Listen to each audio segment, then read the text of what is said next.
అద్భుతమైనటువంటి విషయాన్ని అడిగారు.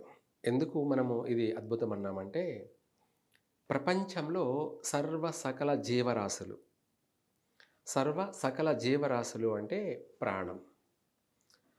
ఏదైనా సరే ప్రాణము అన్నది జీవము. ఏమిటి? జీవము.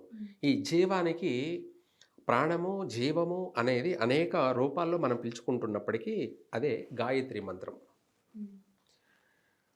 ఇప్పుడు మీరే ఉన్నారనుకుందాం ఎగ్జాంపుల్. ఏమిటి? ఉన్నారనుకోండి.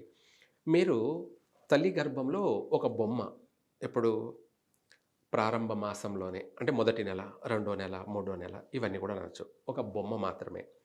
ఆ బొమ్మ తెల్లవారుజామున బ్రహ్మ ముహూర్తం అంటారు.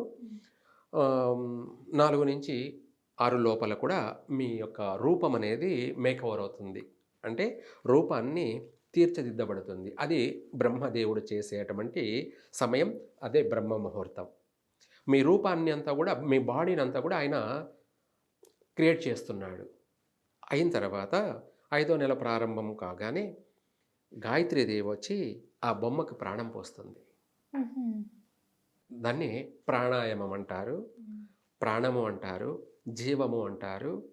ఆ మంత్రము ఈ ప్రపంచంలో అందరికీ స్వేచ్ఛగా ఉండడానికి, అలాగే సంపూర్ణ ఆయుష్ కలిగి ఉండడానికి, సంపూర్ణ ఆరోగ్యంతో కూడుకొని జీవించడానికి వాళ్ళకి అందరూ కూడా అంటే మనుషులే కాకుండా సకల జీవరాశులందు అన్నీ కూడాను సుభిక్షంగా ఉండడానికి ప్రతి దేవాలయంలో ప్రతి పండితుడు ఏమిటి?